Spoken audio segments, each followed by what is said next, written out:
다시 한번 기도하고 말씀 나누도록 하겠습니다. 좋으신 하나님, 이 오후 시간에도 우리가 하나님의 말씀을 나누게 하여 주셔서 감사합니다. 이 시간이 우리의 즐거움과 기쁨이 아니라 하나님이 기뻐하시는 시간 되게 하여 주옵시고, 또 그 기쁨으로 말미암아 내려주신 은혜를 받아 누리는 시간 되게 하여 주옵소서. 부족한 입술을 주께서 사용하여 주옵소서. 예수님의 이름으로 기도합니다. 아멘. 우리 성경 본문 한 절 읽고 조금 아까 불렀던 찬양이 은혜가 돼서 한 번 더 부르고 시작했으면 좋겠습니다. 요한복음 3장 3절. 우리 에코가 조금 줄이면 좋을 것 같아요.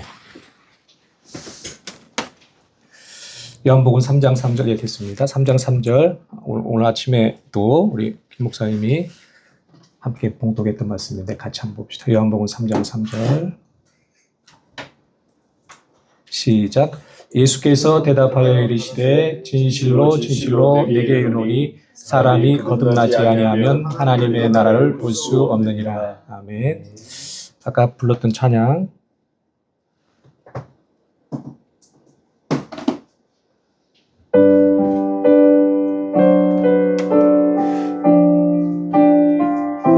주님과 같이 내 마음 만지는.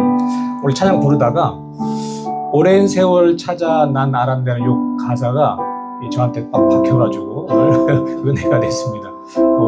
오랜 세월 찾아 헤맸는지 안 헤맸는지 모르겠지만 오늘 그 말씀이 왔어요. 그래서 같이 한번 부르고 시작했으면 좋겠습니다. 주님과 같이 내 마음 만지는 마음이.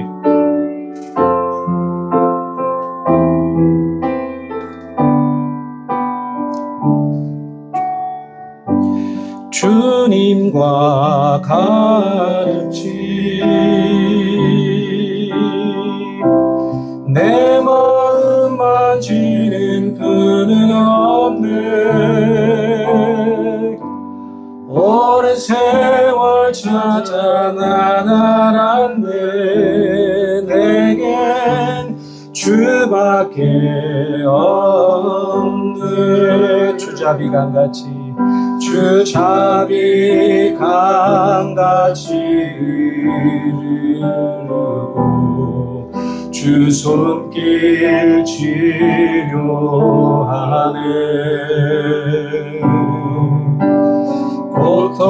고통받는 자녀 품으시니 주밖에 없네. 주님과 같이 내 마음 만지는 분은 없네. 오랜 세월 찾아 난 알았네. 내겐 주밖에 없네. 주잡이 강같이 흐르고 주잡이 강같이 흐르고 주 손길 치료하네.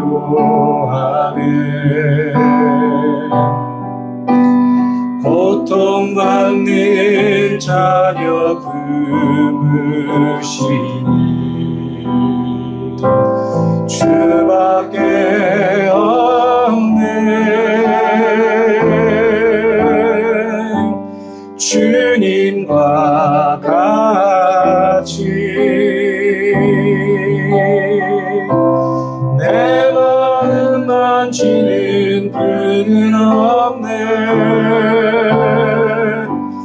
오랜 세월 찾아 난 알았네.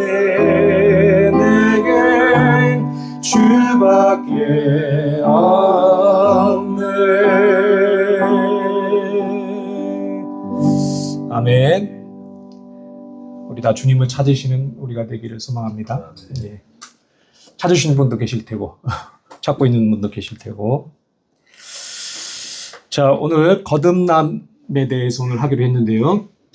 두 분이 새로 오셔가지고 조금 주제가 생소할 수는 있는데 조금 도움을 주기 위해서 지난 시간에 했던 거를 말씀을 드리면 구원의 서정이라는 게 있습니다. 그죠? 우리가 구원을 받는 순서가 있다는 얘기죠. 그죠? 근데 그 순서라는 것은 시간적인 순서다, 논리적인 순서다? 논리적인 순서다. 이 논리적인 순서란 말은 뭐냐면 믿었기 때문에 칭의를 받는 거죠. 그죠? 논리적으로 앞선다는 얘기예요. 근데 시간의 순서는 아니다. 믿음과 칭의가 동시에 발생한다. 그래서 시간적인 순서는 아니지만 논리적인 순서다. 그게 구원의 서정입니다. 근데 좀 다르게 사실 얘기하는 분들도 있습니다. 그리고 다음 주에 그 부분에 대해서 얘기를 좀 할까 하는데 저는 그쪽에 조금 마음이 기울어지기도 합니다.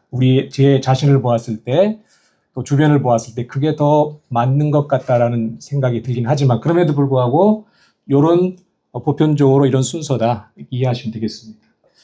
잠깐 다음 주에 할 걸 말씀드리면 이 중생을 그분들은 초기 중생이라고 얘기를 합니다. 또 수태라고도 얘기를 합니다. 우리 아기가 태어나는 과정과 비슷하게 설명을 해요. 그리고 실제적인 중생은 요 과정이라고 합니다. 출생, 태어나는 거는 요 과정이라고 얘기를 합니다.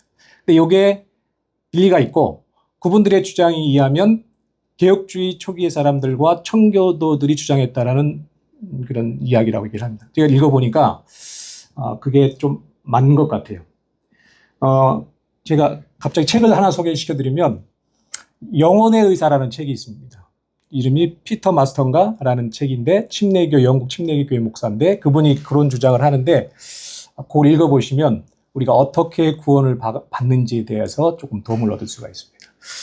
이제 끝나고 좀 더 그 책을 소개해 드릴게요. 어쨌든 지난 주간에 했던 게 뭐냐면 하나님은 우리를 부르세요. 그죠? 부르시면 몇 가지가 있다고 그랬죠? 두 가지. 하나는 외적 부르심, 또 하나는 내적 부르심. 외적 부르심은 그냥 말씀으로 초대하는 겁니다. 말씀으로. 그냥 예수님께 나와 하나님께 나와 초대하는 것. 그런데 그걸 이제 외적 부르심이라고 하고 복음으로의 초대라고 얘기를 합니다. 복음으로 초대하는 거예요. 두 번째는 뭐냐면 유효적 부르심. 유효적 부르심은 어떤 의미라고 그랬죠? 반드시 부르심에 효과가 있다. 하나님께서 부르시면 반드시 그 효과가 있다. 그 근거가 뭐라고 그랬죠? 누가 뭐 하셨기 때문에 하나님 미리 작정하셨고 예정하셨기 때문에 그 부르심에는 효과가 있습니다. 기억나죠? 예. 근데 이 모든 틀은 지난주에 제가 그 총신대 학원의 강홍산 교수님에 대해서 소개를 했는데 그분의 주장이기도 하지만 이 모든 구원의 서정의 틀과 그 기초에는 무엇이 있다고 얘기를 했습니까? 가장 중요한가? 뭐가 가장 중요한가라고 얘기했죠? 말씀인데 그리스도와의 연합. 그리스도와 연합. 이 모든 구원의 서정은 예수님과의 연합을 통해서 연합으로 말미암아 연합을 기초로 해서 발생을 한다는 거예요. 기억이 납니까? 이삭 형제? 지금 멍 때리고 있는 거 아니죠? 살짝 초점이 흐려지려고 해. 지난주처럼. 자, 어쨌든 그게 유효적 부르심이다. 두 번째 단계가 이제 그까지 이제 기억나죠? 유효적 부르심이라는 거. 오늘은 이어서 그 다음 순서로는 거듭남에 대해서 또는 중생이라고도 얘기를 합니다. 거듭남에 대해서 중생에 대해서 살펴보기로 하는데 오늘 하루 갖고는 안 끝날 것 같고 또 오래 하면 안 되니까 우리는 뭐 오늘 적정한 시간이 있으니까 하고 다음 주에 한 번 더 하고 다음 주에도 못 끝나면 그 다음 주에도 한 번 좀 하고 이 거듭남이라는 주제가 제가 이렇게 보니까 여담입니다만 우리 개혁주의도 그렇고 장로교도 그렇고 이 칭의나 성화에 대해서는 강조를 많이 해요. 근데 거듭남에 대해서는 되게 강조를 안 하는 것 같더라고요. 거듭남에 대해서. 근데 제가 볼 때는 이 거듭남에 대해서 강조를 해야 됩니다. 거듭나야지만이 이런 일들이 발생을 하기 때문에 그렇습니다. 그래서 보니까 종교개혁자들 이후의 세대들은 이 거듭남에 대해서 대단히 강조를 많이 했습니다. 그리고 청교도들도 이 설교자들도 설교단에서 거듭남에 대해서 많이 강조하고 설교를 했어요. 근데 그 이후로 그 거듭남에 대해서 강조를 안 하면서 오히려 칭의와 성화라든지 이런 주제로 넘어가는 그런 경향들이 있습니다. 그래서 제가 볼 때도 이 거듭남에 대해서 우리가 좀 더 관심을 갖고 또 강조를 해야 되지 않을까 하는 생각이 듭니다. 그런 차원이고. 자, 그러면 너무 서론이 길었는데요. 먼저 거듭남이 아닌 것, 거듭남에 대해서 우리가 지금 하고 있는데 거듭남이 아닌 것에 대해서 먼저 살펴보기를 원합니다. 거듭남이 아닌 것. 첫째로 거듭남은 인간의 본성 자체의 파괴가 아니다. 인간의 본성 자체의 파괴가 거듭남은 아니다. 이해가 됩니까? 감이 좀 오나요? 네, 한번 설명을 해보세요. 라고 얘기하면 좀 짜증나잖아. 그래서 대답해 준 것도 고마운데 설명까지 하라고 그러면 짜증납니다. 그래서 제가 설명을 할게요. 우리 모든 인간은요, 본성이 있습니다. 그죠?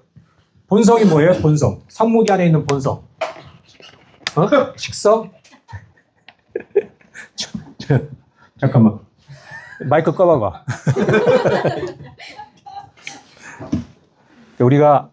우리 상범이가 우리 지난번 우리 친구들 얘기 모였을 때 같이 왔었어요. 그래서 그때는 우리 아들내미들 있는 거를 잘 인식을 못하고 친구 하나가 말을 막 너무 험하기보다도 우리끼리 있을 때처럼 얘기를 해가지고 조금 불편했던가요? 제가 좀 불편했는데. 친구들끼리는 괜찮아. 무슨 말을 하든 친구들끼리 있을 때는. 그런데 이렇게 같이 공적인 자리라든지 교회 안에서는 우리가 존중을 해줘야 돼. 말도 존중을 해줘야 돼. 자, 그런 차원에서 미안하다고 한번 해서 잘했습니다. 나중에 하겠지만 거듭나면 말이 변합니다. 말이 바뀌게 돼 있어요. 할렐루야. 할렐루야. 이건 원리입니다, 원리. 자, 반장님이셔. 네. 자, 본성이라는 거는 모든 인간에게는 본성이 있습니다. 본성이 있습니다. 본성이라는 건 어떤 거냐면 우리 안에 있는 생각하는 능력, 그죠? 이해하는 능력, 또 느끼는 능력들이 우리 안에 있어. 또 의지 같은 것도 우리 안에 있잖아요, 그죠? 이걸 갖다가 영혼의 능력이라고도 하고 영혼의 실체라고도 합니다. 영혼의 능력, 영혼의 실체. 쉽게 얘기해서 지정의라고 들어봤죠? 지정의라고 이해해도 틀리지는 않아요.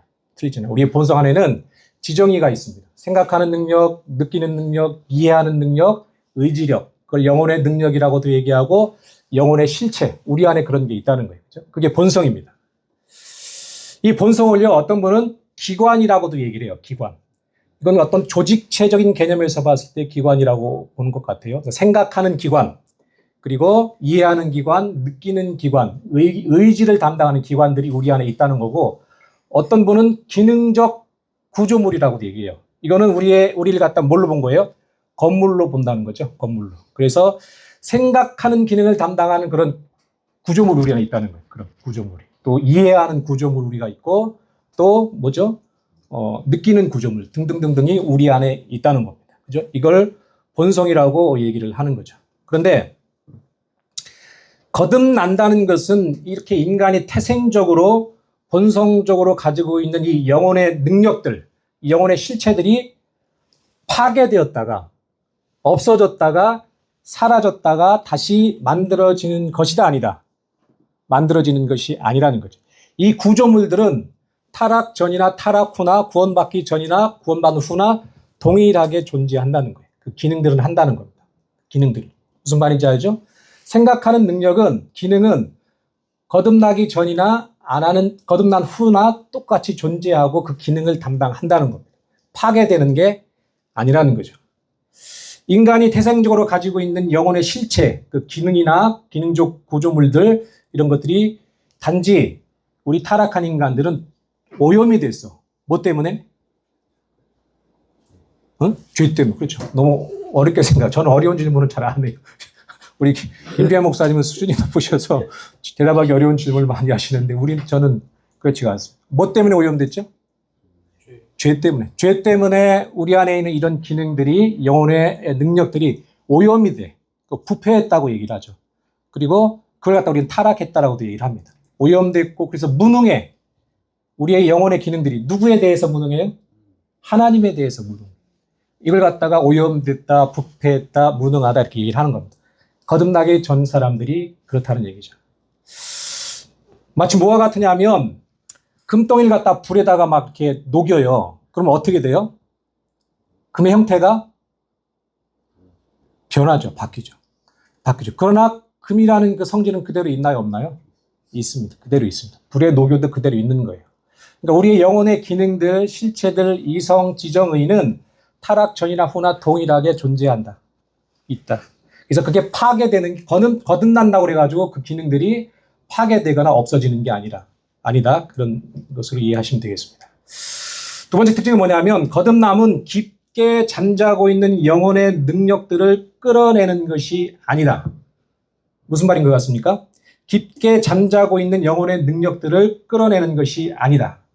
거듭남은 인간의 본성 속에 있지만 잠자고 있는 원리들, 잠자고 있습니다. 원리란 말이 좀 어려울 수가 있습니다.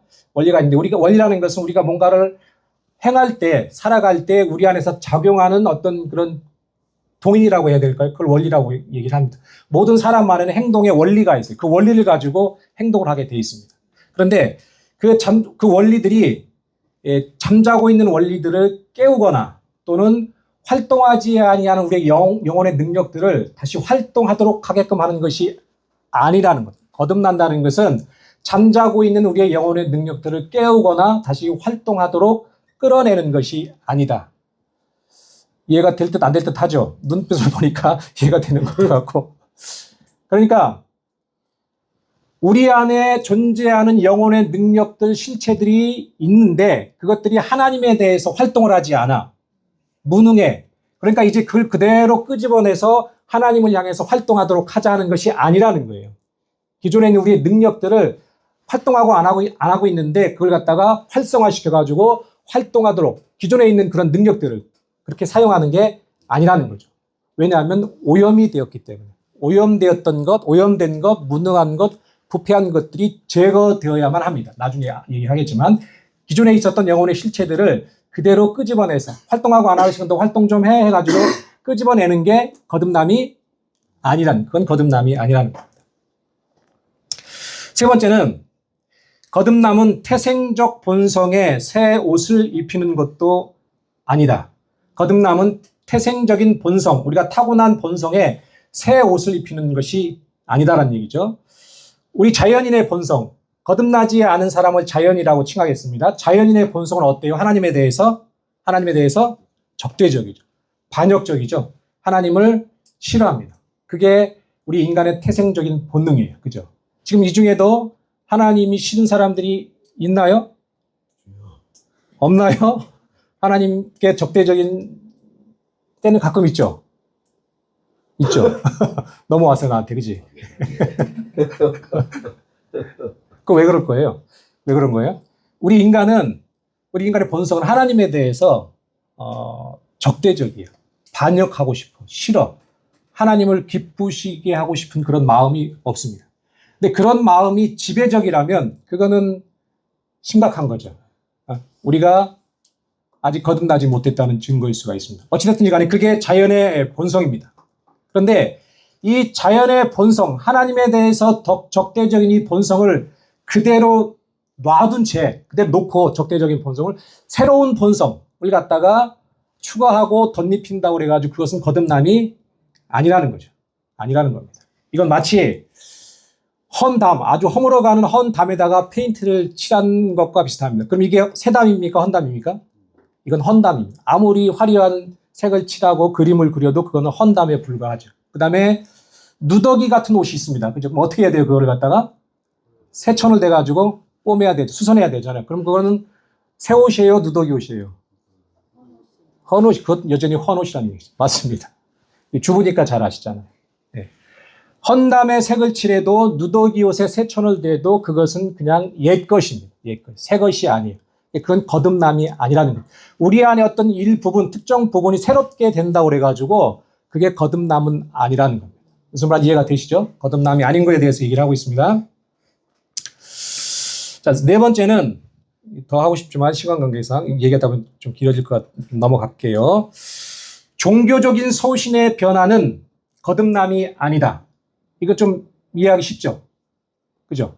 종교적인 소신이 변하는 거. 예를 들어 갖고 우리가 교회에서 가리키는 교리에 동의를 해. 아, 맞는 것 같아. 그리고 그래서 불교를 믿다가 우리 기독교로 개종을 해. 그래서 교회 열심히 나와. 그게 거듭남이다 아니다? 그렇다고 해서 거듭남은 아닙니다. 예. 우리 장모님이 40년간 보살로 계시다가 교회에 나오셨잖아요. 예배를 열심히 드리고 지금 권사님, 집사님 칭호를 받고 계신데 그렇다고 해서 교회 나오는 것 자체로 또 교회에서 얘기하는 것 그걸 동의한다고 해서 그게 거듭난 것은 아니라는 겁니다. 그죠? 지적 동의로는 거듭날 수가 없습니다. 여러분들 C.S. 루이스라고 아시죠? C.S. 루이스. 이분이 좋은 책들도 많이 썼죠. 순전한 기독교 책도 많이 쓰고 많은 영향력을 미쳤는데 이분에 대한 비판적인 시각도 있습니다. 그 사람은 진정으로 거듭난 사람이 아니다. 지적 동의만을 한 사람이다. 라고 주장을 하는 분들도 있습니다. 왜냐하면 그분은 나중에 카톨릭으로 개종했대죠. 카톨릭으로 돌아갔다고 한. 카톨릭의 교리로는 구원이 있을 수가 없잖아요. 그죠? 돌아갔다고 한. 그래서 그분의 회심을, 조금 의심하는 분들도 없지 않아 있습니다. 만약 그게 맞다면 이 지적 동의만으로는 우리가 거듭났다고 할 수가 없다는 거죠. 다 동의해. 맞아. 그래도 그게 구원난 것은 아니라는 거죠. 하나님과 기독교 진리에 대해서 해박한 지식 모르는 게 없어. 성경 구절도 잘 알고 암송도 잘하고 물어보면 잘 대답을 합니다. 그래도 그것이 꼭 거듭난 것은 아니라는 거죠. 디도서 1장 16절 같이 한번 봅시다. 디도서 1장 16절. 제가 아까 먹던 물컵이 있었는데 누가 치우셨군요. 이거였습니까? 예.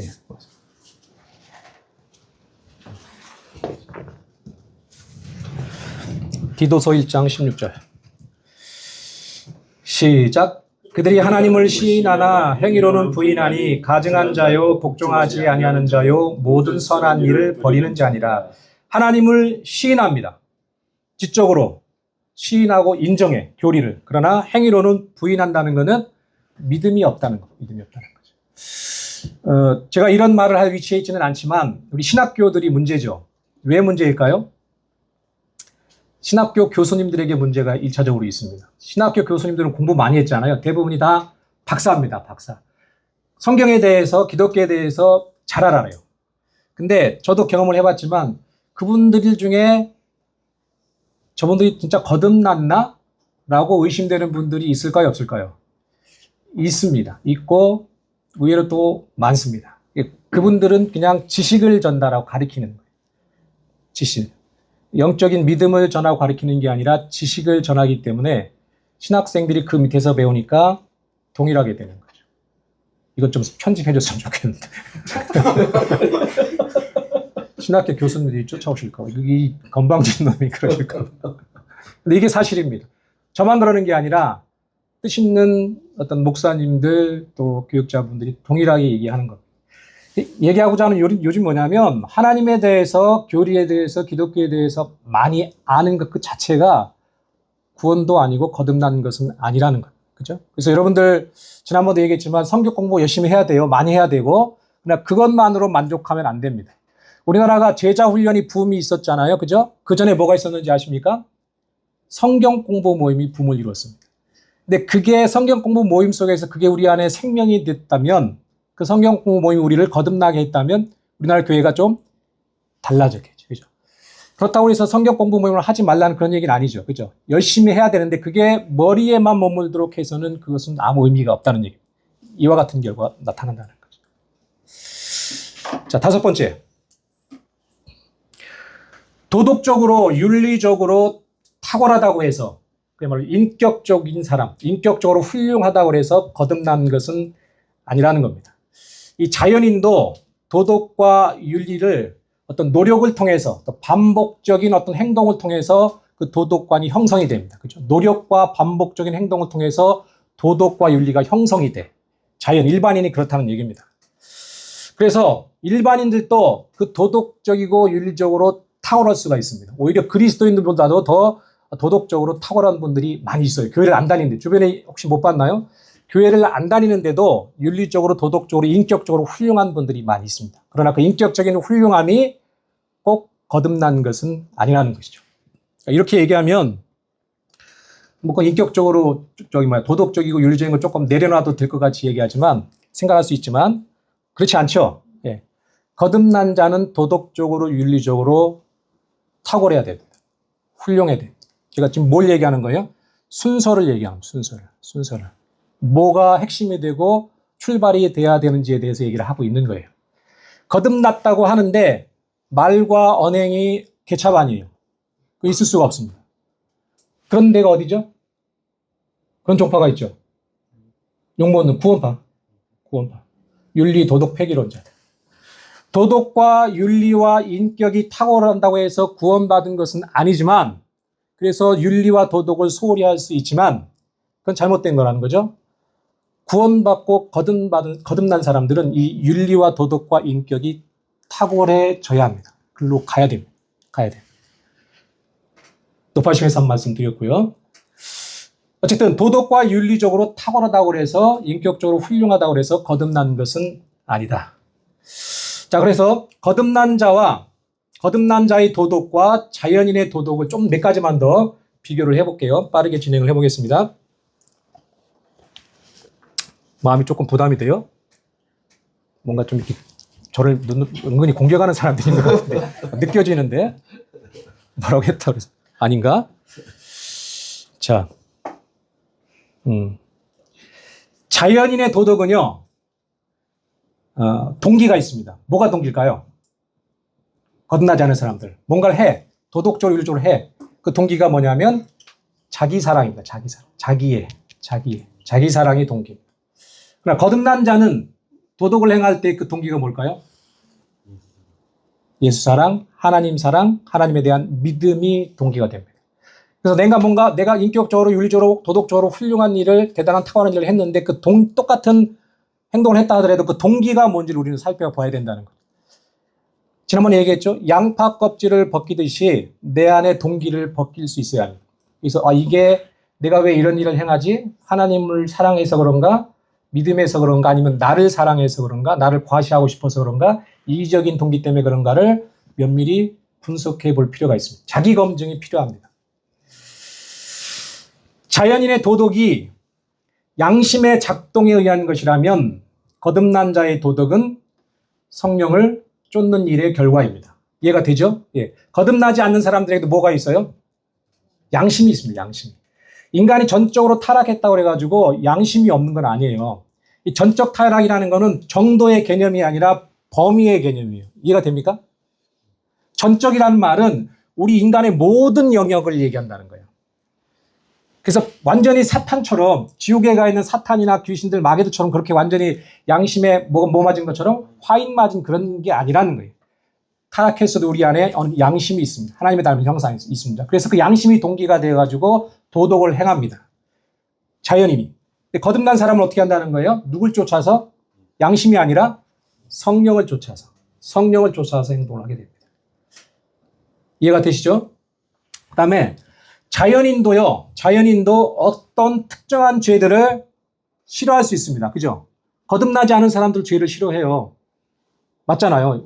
주변에 거듭나지 않은 분들 있잖아요. 그분들 죄를 싫어합니다. 특정한 죄를. 그런데 거듭난 자와의 차이가 있습니다. 어떤 차이냐면 거듭난 자는 어떤 특정한 죄들, 내 양심이 소리치는 죄들만 싫어하는 게 아니라 모든 죄들을 싫어합니다. 모든 죄들. 그 차이가 있는 거예요. 양심의 작동에 의한 것이 아니라 거듭난 자들은 모든 죄들을 다 싫어합니다. 그 다음에 자연인은요, 사람들과 상황들을 두려워합니다. 사람들을 의식하잖아요. 그죠? 자연인들은 사람들을 의식하고 또 체면을 따지고 상황들이 두려워서 도덕적인 행위를 할 수가 있습니다. 반면에 거듭난 자는 누굴 두려워합니까? 하나님을 두려워합니다. 이걸 다른 말로 두 자로 뭐라고 얘기하죠? 하나님을 두려워하는 걸 갖다가 경외라고 합니다.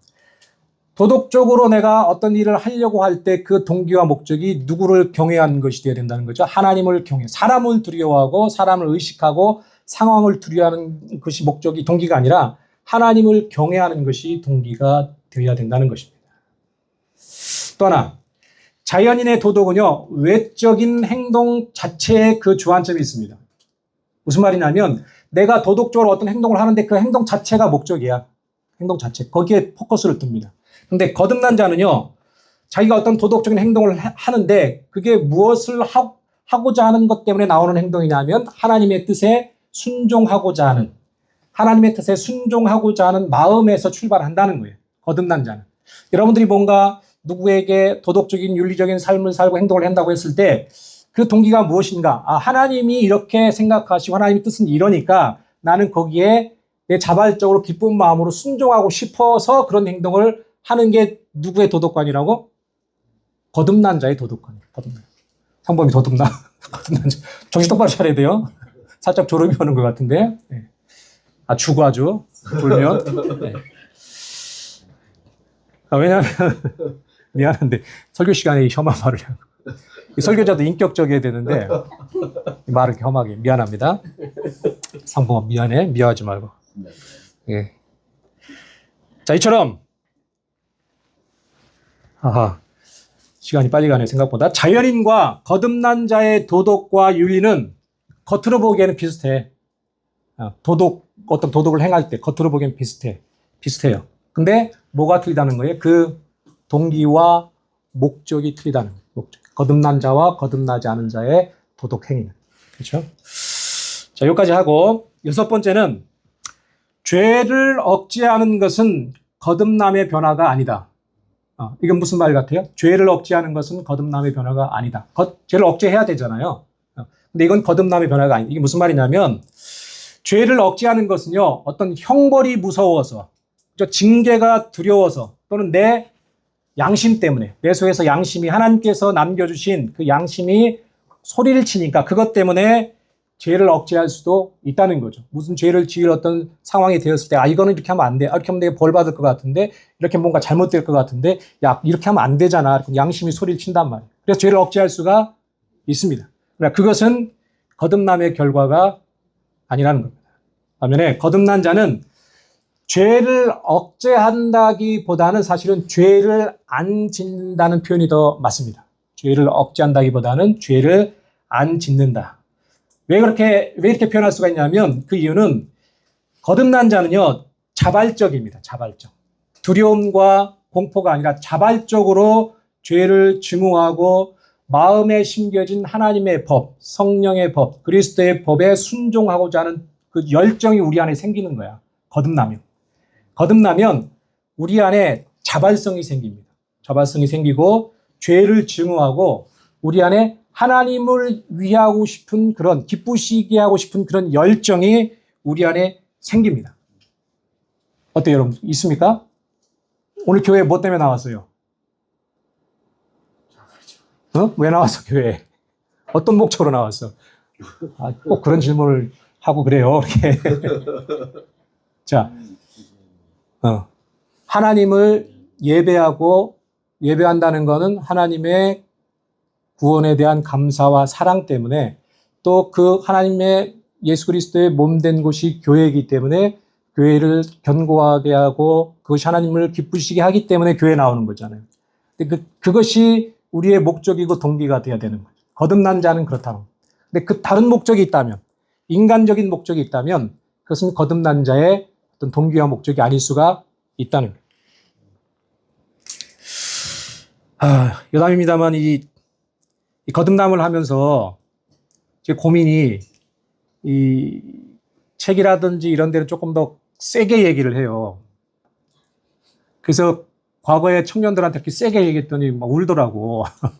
너 거듭나지 않았어. 이렇게 얘기하는 거니까. 그게 고민입니다. 그렇게 상처가 되잖아요. 세게 얘기하고 싶은데, 그러면 상처받을까봐 제가 그 수위를 조절하고 있는데 참 고민이 되긴 합니다. 지혜를 주시기를. 예. 어찌됐건. 자, 여섯 번째 했습니다. 죄를 억제하는 것은 거듭남의 변화가 아니다. 일곱 번째, 감정의 돌발적인 표출이 모두 다 거듭남의 변화는 아니다. 이해가 되나요? 감정의 돌발적인 표출이 모두 다 거듭남의 변화는 아니다. 자연인도 거듭난 사람도 동일하게 감정적으로 고양이 될 수가 있잖아요. 업될 수가 있잖아요. 마음이 정서가 뜨거워질 수가 있습니다. 그런데 그 감정이 고양되고 뜨거워지는 이유가 어떤 분위기 때문이라든지, 그죠? 아니면 어떤 동정심 때문이라든지, 아니면 또 자기 연민이라든지, 혹은 하나님을 향해서가 아니라 하나님께서 주신 어떤 좋은 것들 때문에 내 감정이 업될 수가 있습니다. 갑자기 뭔가 하나님께서 나한테 뭔가 주셔. 그럼 어떻게 돼요? 기쁘잖아요. 감정이 좋아지고 뜨거워질 수가 있습니다. 그것들 때문에 내 감정이 업되고 뜨거워진다면 그것은 거듭난 것이 아니라는 것. 거듭난 자의 감정은 하나님이 누군지 알게 돼서, 그래서 하나님께서 나에게 베푸신 것이 무엇인지 깨닫고 알게 돼서, 그래서 하나님이 좋아요. 사랑하게 되고, 그래서 감사하게 되면 우리의 감정도 업되죠. 뜨거워지는 것입니다. 이게 거듭난 자의 감정입니다.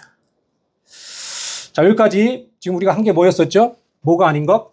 거듭남이 아닌 것. 몇 가지만 살펴봤고요. 여기까지 이해가 되셨죠? 상목이 됐죠? 이해가 됐죠? 예, 오케이. 자, 그 다음에 그러면 거듭남이라는 건 무엇인가? 거듭남이 아닌 거가 뭔지에 대해서 했고, 이제는 거듭남이라는 것은 무엇인가? 오늘 오전에도 우리 김 목사님이 말씀하셨죠? 거듭남이라는 헬라어가 뭐라고 그랬습니까? 거듭남? 아노덴.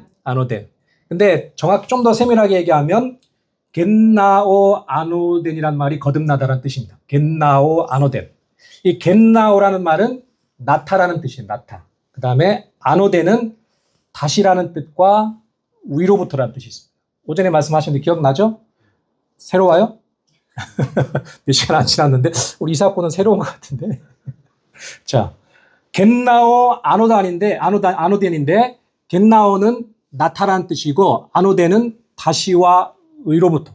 거듭나다라는 말은 이 두 단어가 결합된 형태라는 것입니다. 겟나오 아노덴, 이게 거듭나다라는 뜻입니다. 그래서 거듭나다는 다시 나다, 위로부터 나다라는 뜻이 거듭나다라는 뜻이죠. 성경에는 이 거듭나다를 중생이라고도 얘기를 합니다.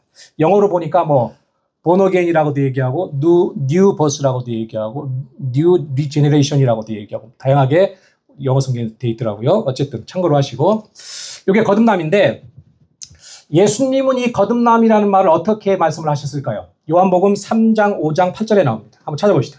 5장과 8절. 예수님이 말씀하신 거듭남.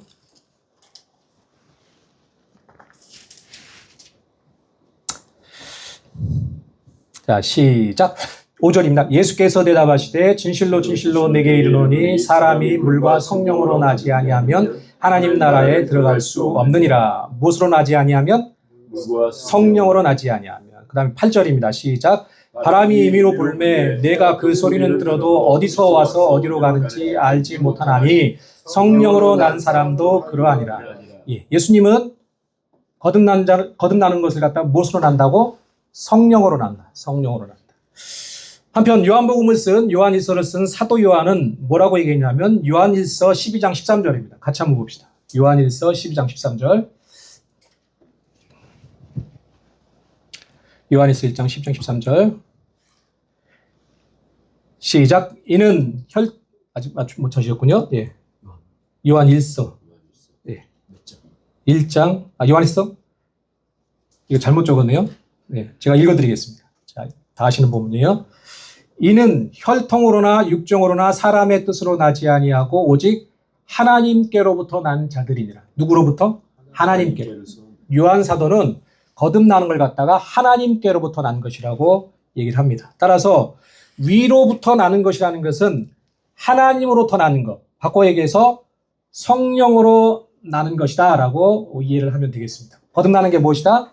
하나님으로부터 나는 것, 성령으로부터 나는 것이다. 그래서 종합해서 요약을 하면 거듭남이라는 것은 성령으로 다시 태어나는 것. 성령으로 다시 태어나는 것이 거듭남이다. 덧붙여서 말씀드리면 지난주에도 비슷한 얘기를 했는데 거듭남은 누구의 작정이 있었기 때문입니까? 하나님의 작정. 누구의 대속이 있었기 때문이에요? 그리스도의 대속. 그죠?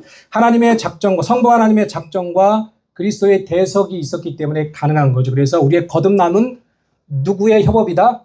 삼위 하나님의, 성부, 성자, 성령 하나님의 협업이다.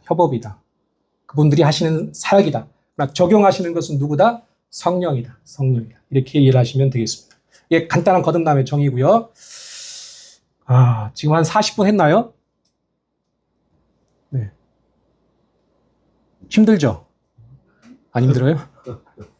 이 혜진 자매 처음 왔는데 오전 예배도 1시간 반 들었고 지금도 1시간 가까이 되면 다음 주에는 안 나올까 봐.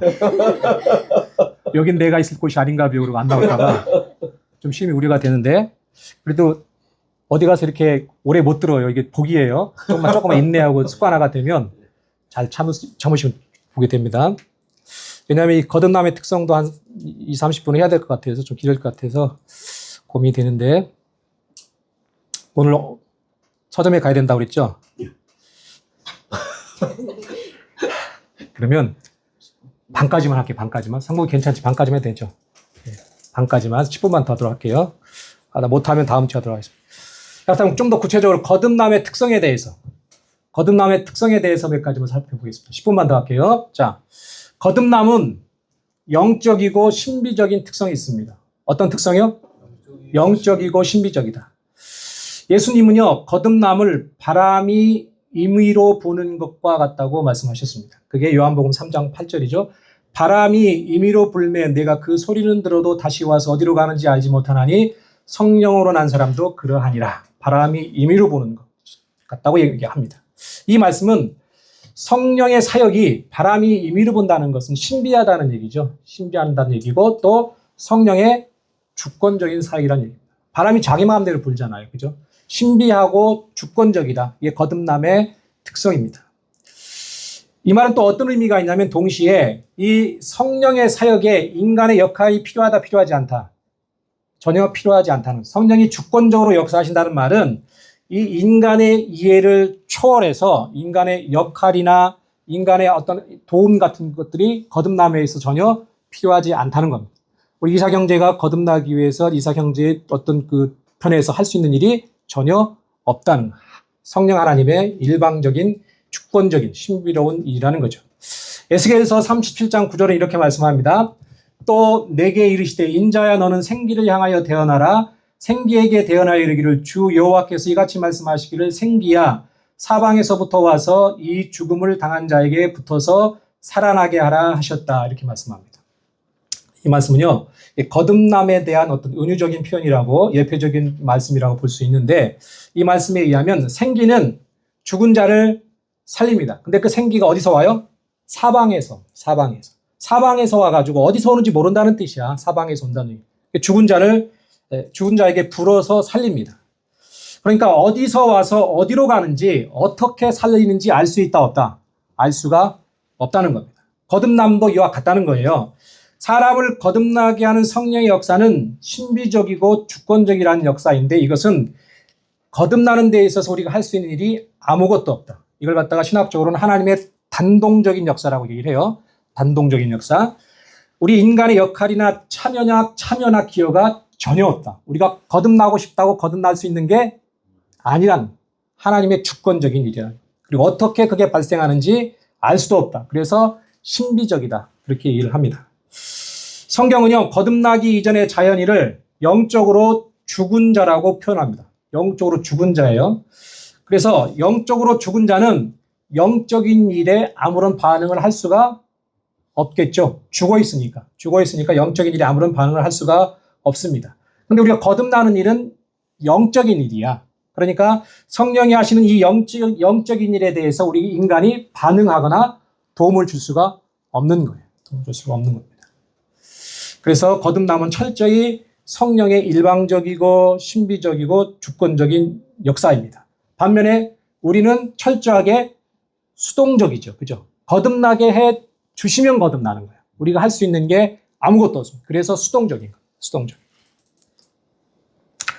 그 다음에 거듭남은 총체적입니다. 총체적. 감이 오죠? 총체적이란 말이. 예, 안 오죠? 예.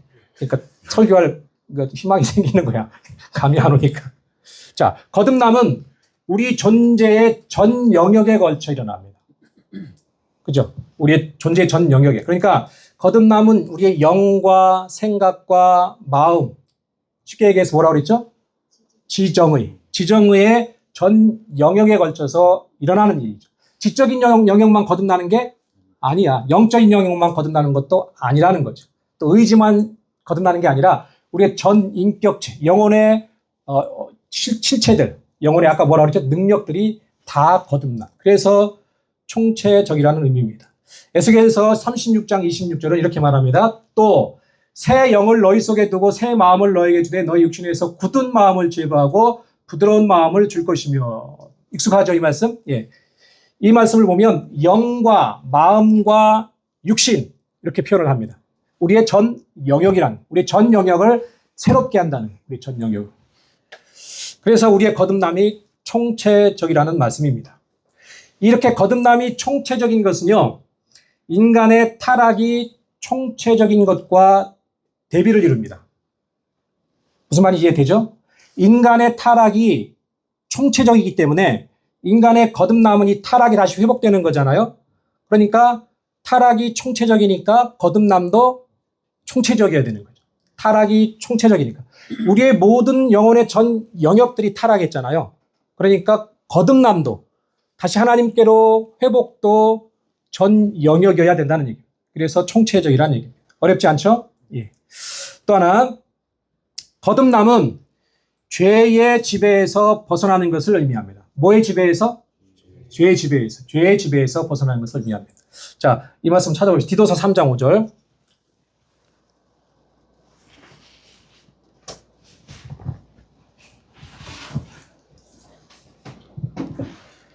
디도서 3장 5절입니다.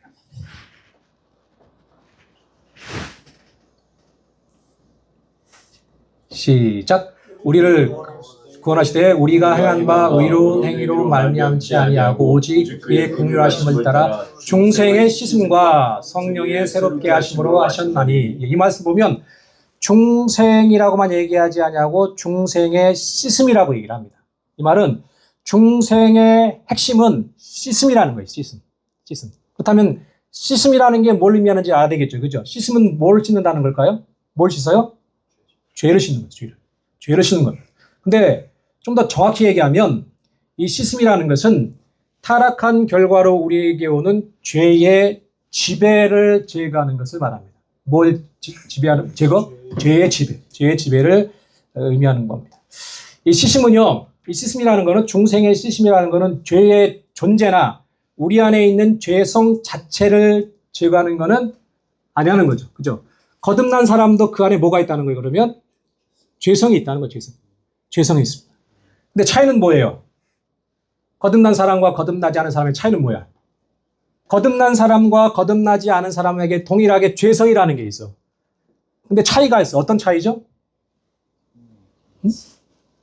어렵지 않죠? 죄의 지배. 죄의 지배를 당하느냐, 안 당하느냐, 그 차이가 있는 거예요. 죄의 지배를 당하느냐, 안 당하느냐. 이사경제 이해가 되죠? 예. 죄성은 존재해. 근데 죄의 지배를 당하느냐, 안 당하느냐 차이가 있어요. 그렇다면 죄의 지배가 뭔지 또 궁금하잖아요. 죄의 지배를 당한다는 건 뭐예요? 죄의 종이 된다. 죄의 노예. 우리가 죄에 대해서 항거할 수가 없는 거예요. 그냥 죄가 하라고 하면 해야 됩니다. 그게 노예잖아요. 그게 종이잖아요.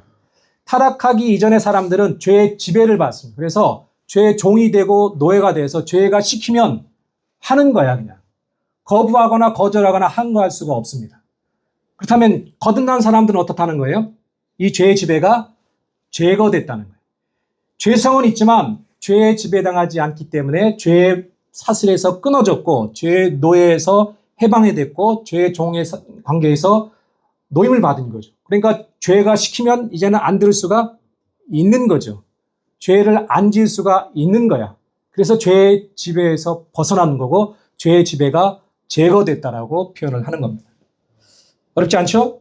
예. 때문에 거듭난 자는요, 자발적으로 이 죄의 지배에서 벗어났기 때문에 하나님을 기쁘시게 할 수가 있고 하나님을 영화롭게 하고 싶어집니다.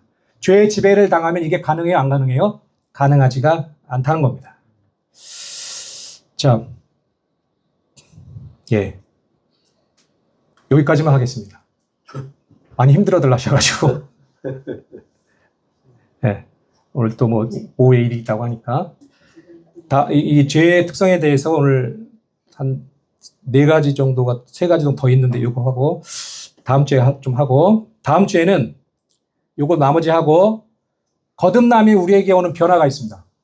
거듭나면 반드시 변화가 있어요. 어떤 변화가 있는지에 대해서 살펴보기로 하고, 또 거듭나는 과정이 있습니다. 아까 얘기한 것처럼 이런 과정도 있고, 또 초기 중생, 숙태, 요기를 출생으로 보는 과정도 있고, 그걸 나누어서 비교를 해보고 설명을 해보도록 하고, 그 다음에 거듭남의 표지라는 게 있습니다. 내가 거듭났는지 안 났는지를 사도행전 2장을 중심으로 해서 살펴보기를 원합니다. 보면서 여러분들 한번 자기를 검증해 보세요. 내가 거듭났는지 거듭나지 않았는지. 조금은 두려운 시간이 될 수도 있습니다. 그래서 고민이 세게 얘기할까? 고민이 되긴 합니다. 어쨌든 간에 왜 그러냐면 예수님은요, 천국에 들어가는 문이 무슨 문이라고 얘기해요? 좁은 문이라고 얘기해요. 근데 요즘에는 좁은 문이 없어. 교회에서 얘기하거나 가리키는 게 다 넓은 문이야. 넓은 길이고. 근데 그건 성경적인 게 아니에요. 성경은 마지막 때에 믿음을 볼 수 있겠느냐라고 얘기를 합니다. 그죠? 그런 말씀들을 종합해 볼 때에 거듭난 자들이 많지 않을 수 있다라는 것이 좀 더 지배적인 것 같아요. 제가 볼 때. 때문에 우리는 교회 나와서 예배하고 찬양하고 종교적인 활동하는 것으로 만족해서는 안 됩니다. 그러다가 지옥 갈 수 있습니다. 난 구원받은 줄 알고 천국 갈 줄 알았는데 그렇게 희희낙낙하다가 지옥 갈 수가 있습니다. 그래서 물론 거기에는 저도 포함되는 거예요. 다 포함됩니다. 거듭난 자의 특징 중에 하나는 끊임없이 자기의 거듭남과 구원을 확인합니다. 청교도들이 그랬다고 그러죠. 아침에 일어나갖고 나는 구원 얻었나? 그렇게 철두철미하게 살았던 사람들도 아침마다 자기가 구원받았는지에 대해서 수시로 검증하고 확인을 했다는 거죠. 우린 그런 과정들이 필요합니다. 왜냐하면 이 땅에서 생명이 끝나는 순간에 거듭난 줄 알고 구원 얻은 줄 알고 죽었는데 엉뚱한 곳에 깨어나면 그거 어떡할 거야? 그죠? 시간이 주어졌을 때 우리는 검증하고 확인을 해야 됩니다. 그런 차원에서 다음 주에도 그렇게 한번 보기로 하고, 가능하다면 요한 형제도 왔으면 좋겠어요. 물론 성기는 교회가 있는데 이 구원론만 하고 그냥 가요. 가고 싶어요. 왜냐하면 도움이 좀, 혹시 들어봤어요? 오늘 얘기한 설교 내용, 구원에 대해서, 거듭남에 대해서, 중생, 거듭남 이런 거에 대해서 처음 들어봤죠, 그죠? 네. 네, 그래. 그러니까 이렇게 제가 이게 또 시간이 갔는데 대학교 때 기독교 동아리 다녔는데 어떤 우리 전 후배가 갑자기 막 헐레뱉어 오더니 우린 다 중생해야 된다는 거야. 중생하자면 구원을 못 온다는 거야. 그래서 아니 무슨 말이야, 내 하나님을 믿는데 중생이 뭐지? 그래서 그냥 지나갔습니다. 근데 그 중생이라는 말이 계속 희한하게도 머리에 박혀 있었어요. 그러다가 한 20여 년 전 어떤 일을 계기로 해가지고 중생 거듭남에 대해서 알아보기 시작했습니다. 책도 보고 고민도 해보고 그러다가 이 중생 거듭남이 이렇게 중요하구나라는 것을 깨닫게 됐어요. 그래서 같이 공유하고 싶은 거야. 나는 거듭남이 확실하니까 너도 거듭나야 된다는 그런 차원이 아니라 내가 이걸 깨달았고 알았으니까 같이 알아서 같이 거듭나고, 거듭난 사람은 기뻐하면 돼. 또 확신 있게 살아가면 돼요. 그런 과정을 걷자는 거니까 와서 뭐 상목이나 누가 뭐라 핀잔을 줘도 눈치를 줘도 와서 한번 듣고 본교의 개인적인 소망입니다. 혜진 자매 나올 거고, 그죠? 오늘 어려웠다고 안 나오면 안 되고.